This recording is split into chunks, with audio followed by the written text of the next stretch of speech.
নমস্কাৰ। অসম চৰকাৰৰ কৰ্মচাৰীলৈ এক গুৰুত্বপূৰ্ণ খবৰ। কৰ্মচাৰীলৈ আহিছে এক ভয়ংকৰ তথ্য। অদক্ষ কৰ্মচাৰীক বিদায় দিব ৰাজ্য চৰকাৰে। কোন বিভাগৰ কোনসকল কৰ্মচাৰীক বিদায় দিব ৰাজ্য চৰকাৰে? 2 লাখ নিযুক্তি পূৰণৰ স্বাৰ্থত অদক্ষ কৰ্মচাৰীক বিদায় দিব। 50 বছৰৰ ঊৰ্ধ্বৰ অদক্ষ অপ্ৰয়োজনীয় চাকৰিয়ালৰ তালিকা প্ৰস্তুত কৰি দিব লাগিব বিভাগীয় মুৰব্বীয়ে।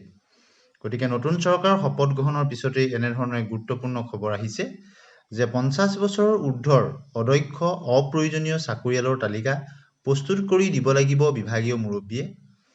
ৰাজ্য চৰকাৰে বিভিন্ন বিভাগত কৰ্মৰত অদক্ষ কৰ্মচাৰীসকলক বিদায় দিয়াৰ চিন্তা চৰ্চা কৰিছে।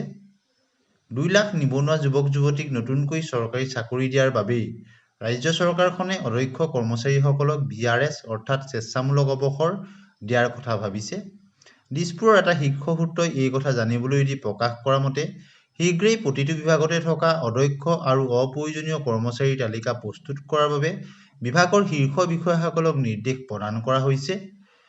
আৰু 50 ঊৰ্ধ্বৰ কৰ্মচাৰীসকল যিসকল অদক্ষ কৰ্মচাৰী তেওঁলোকক VRS দিয়া হ'ব। মন কৰিবলগীয়া কথা যে যোৱা 5 বছৰত ৰাজ্য চৰকাৰখনে নতুনকৈ প্ৰায় 1,70,000 নিবনুৱা যুৱক যুৱতীক চৰকাৰী চাকৰি প্ৰদান কৰিছে। ইয়াকে ধৰি আজিৰ তাৰিখত অসমৰ চৰকাৰী চাকৰিয়ালৰ সংখ্যা প্ৰায় 4.5 লাখৰ অধিক হৈছেগৈ। আনহাতে অনাগত 5 বছৰত ৰাজ্য চৰকাৰখনে নতুনকৈ 2 লাখ যুৱক যুৱতীক চাকৰি দিয়াৰ সিদ্ধান্ত লৈছে। আনকি কালি চৰকাৰৰ মুৰব্বী সন্মানীয় মুখ্যমন্ত্ৰী ডক্টৰ হিমন্ত বিশ্ব শৰ্মাই 2 লাখ যুৱক যুৱতীক কিদৰে চৰকাৰী চাকৰিত মকল কৰিব সেই সন্দৰ্ভত পৰ্যালোচনা কৰাৰ বাবে ৰাজ্যৰ মুখ্য সচিব ৰবি কোটাৰ নেতৃত্বত এটা টাস্ক ফ'ৰ্চো গঠন কৰি দিছে। আৰু দিছপুৰৰ সূত্ৰটোৰ মতে 2 লাখ লোকক এতিয়া নিযুক্তি দিবলৈ হ'লে চৰকাৰে প্ৰতিটো বিভাগতে নতুনকৈ বৃহৎ সংখ্যক পদ সৃষ্টি কৰিব লাগিব।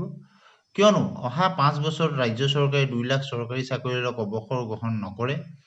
আনহাতে নতুনকৈ পদ সৃষ্টি কৰাৰ বাবে লগে লগে বিত্তীয় ব্যৱস্থাপনাৰ বিষয়টো আহি পৰিব। গতিকে 50 ঊৰ্ধ্বৰ চাকৰিয়ালসকলক VRS দিয়া হ'ব যিসকল অদক্ষ বা অপ্ৰয়োজনীয় পোষ্ট আছে তেওঁলোকৰ ক্ষেত্ৰত যোজা কৰিছে বুলি এক শীৰ্ষ সূত্ৰই জনাইছে। গতিকে চৰকাৰে প্ৰতিটো বিভাগতে নতুনকৈ বৃহৎ সংখ্যক পদ সৃষ্টি কৰিব লাগিব নতুনকৈ নিযুক্তি দিবৰ কাৰণে। আৰু অহা 5 বছৰত যিহেতু ৰাজ্য চৰকাৰ 2 লাখ চৰকাৰী চাকৰিয়ালৰ অৱসৰ গ্ৰহণ নকৰে আৰু আনহাতে নতুনকৈ পদ সৃষ্টি কৰাৰ লগে লগে বিত্তীয় ব্যৱস্থাপনাৰ বিষয়টো আহি পৰিব। সেয়েহে ৰাজ্য চৰকাৰখনে 2 লাখ নিযুক্তি দিয়াৰ সমানে সমানে প্ৰতিটো বিভাগত থকা 50 বছৰৰ ঊৰ্ধ্বৰ অদক্ষ কৰ্মচাৰীসকলৰ তালিকা প্ৰস্তুত কৰি তেওঁলোকক VRS প্ৰদানৰ কাৰণে ব্যৱস্থা গ্ৰহণ কৰিব বুলি এক শীৰ্ষ সূত্ৰই জানিবলৈ দিছে। অৱশ্যে এতিয়াও তেনেধৰণৰ কোনো বিভাগীয় নিৰ্দেশনা এতিয়ালৈকে অহা নাই। এক অসমৰ্থিত সূত্ৰতে এইবিলাক কথা প্ৰকাশ পাইছে। গতিকে ৰাজ্য চৰকাৰখনে 2 লাখ নিযুক্তি দিয়াৰ স্বাৰ্থত এনেধৰণৰ কাৰ্য কৰিলেও একো আচৰিত হ'বলগীয়া নাথাকে। গতিকে উক্ত তালিকাৰ পৰাই এতিয়া অদক্ষ আৰু অপ্ৰয়োজনীয় কৰ্মচাৰী চিনাক্ত কৰাৰ কাম আৰম্ভ কৰি VRS দিব যাতে 2 লাখ নিযুক্তিৰ প্ৰতিশ্ৰুতি পূৰণ কৰিব পাৰে। মন কৰিবলগীয়া যে ৰাজ্য চৰকাৰখনে নতুন নিযুক্তি দি থকাৰ ফলত প্ৰতি বছৰে কৰ্মচাৰীৰ বেতন আৰু পেঞ্চনৰ নামত ব্যয় হোৱা ধনৰ পৰিমাণে বৃদ্ধি পাবলৈ ধৰিছে।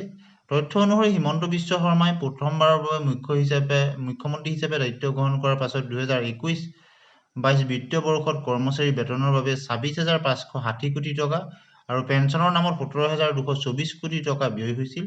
কিন্তু 2024-25 বিত্তীয় বৰ্ষত কৰ্মচাৰীৰ বেতনৰ 31,022 কোটি টকা আৰু পেঞ্চনৰ ব্যয়ৰ বাবে পৰিমাণ 18,769 কোটি টকালৈ বৃদ্ধি পায়।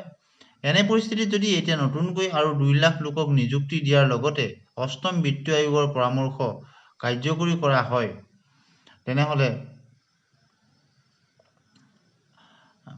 কৰ্মচাৰীৰ বেতন আৰু পেঞ্চনৰ নামত প্ৰদান কৰা ধনৰ পৰিমাণ বহু পৰিমাণে বৃদ্ধি পাব।